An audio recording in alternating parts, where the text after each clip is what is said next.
I was a double major in music and anthropology, physical anthropology, which was a strange combination. But got those degrees at UC Berkeley and studied film scoring at UCLA and got a PhD in composition at University of Minnesota. So it was really mostly music was my background. I knew I was an atheist from my teens, but I don't think I stumbled on the term secular humanist until I was certainly in my 20s by that time. So I think out of undergraduate, and just felt that was a more complete philosophy, that it wasn't just a negation of theistic belief. It was much more gradual, I think, which I think is common. I think people sort of deal with the label itself, the self-discovery, and then there's sort of this pause when you figure out what to do with it. You know, Right, sure. whether it's appropriate or whether it's useful to come out and be active, and if you were to come out and be active, what would that look like? So it really took many, many years. I think the first formal coming out was to my fiance, when I was 27, and she was Southern Baptist, and I wasn't sure how it was going to go over, and I was desperately in love, and I wanted it to go over well, and it did. It was good, and I think that sort of formed the template for other, because my experience is that it tends to go better than you think it's going to. Well, they're looking for specific ideas for how do I deal with religious relatives? How do I keep from having this dissonance in my family? How do I talk to my kids about death? How do I understand moral development? All those sorts of things. But I've begun to see it as something more than these specific questions. They're coming looking for confidence. In many cases, they end up leaving with a realization that they can keep doing what they've been doing, but now they have confidence in doing it. They actually know, because one of the things I have done, traveling around the country, I've talked to hundreds of parents and found out what they're doing. Sure. And in many cases, they're doing the same things. They've actually found the same things to be successful and worthwhile. And parents come to the seminar and they simply find out that, first of all, they're not alone, they're not isolated, which is huge for a lot of people. And the other one is they can have confidence in what they're doing. And parenting just goes so much better when you have confidence. The Christians have the creator of the universe on their side. And we don't have, that gives you a lot of confidence. We don't have that. So we have to turn to other human beings and find out what other parents are doing that has worked. Because I was a parent. There was really no other reason.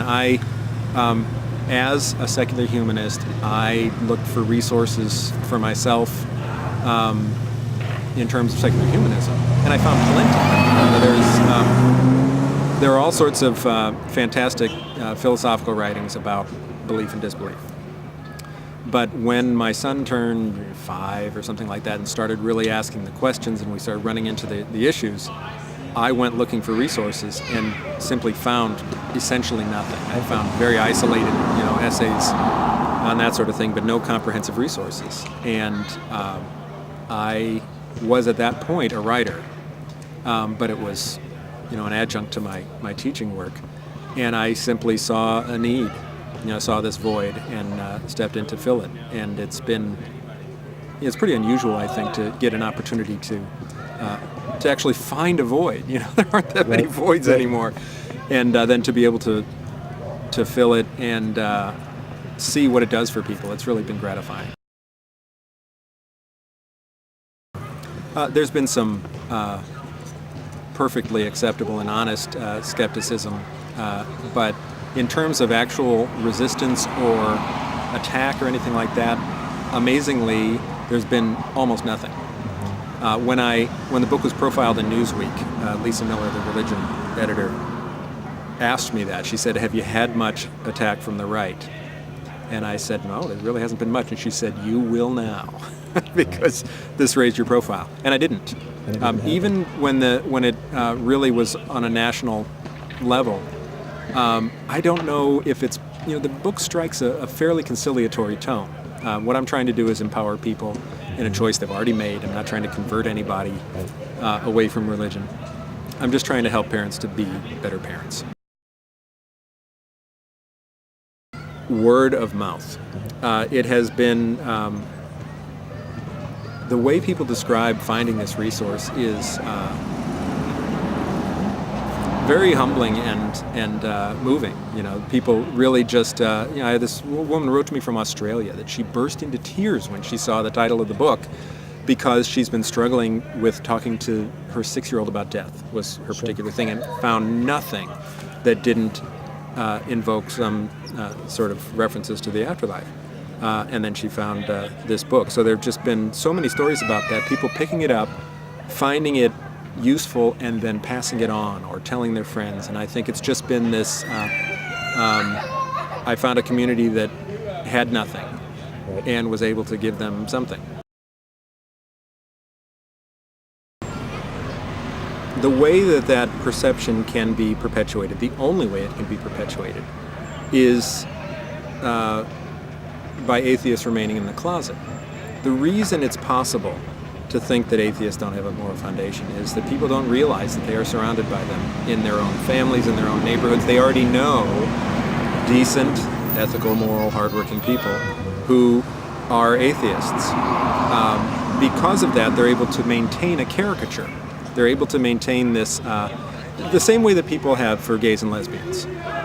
It's perfectly possible to think of them as moral reprobates as long as you don't know any. And as soon as you know them and see that they're just like everybody else, it becomes extremely difficult to maintain that caricature. It works exactly the same with atheists and humanists. The moment that someone learns, for example, that I'm a nice guy, and I have a lot of personal capital with people who know me, and I think everybody would say that I have an ethical foundation.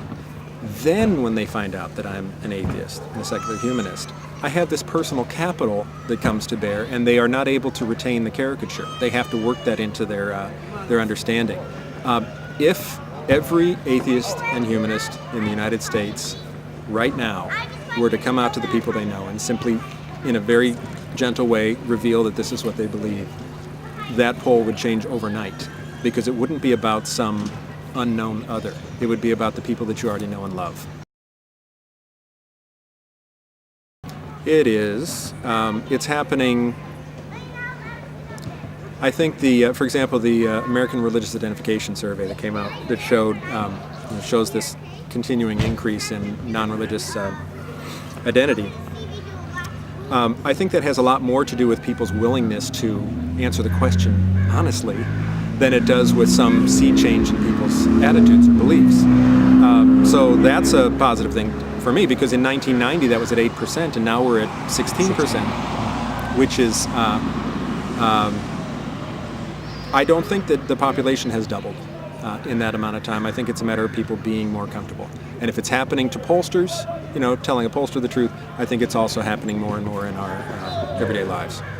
And something like Obama saying, in the inauguration, mentioning unbelievers, that's the sort of thing, I wonder if he has any idea what that did.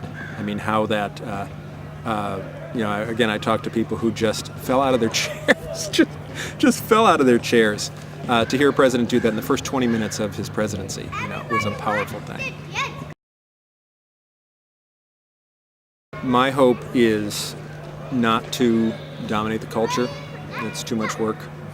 Frankly, not interested.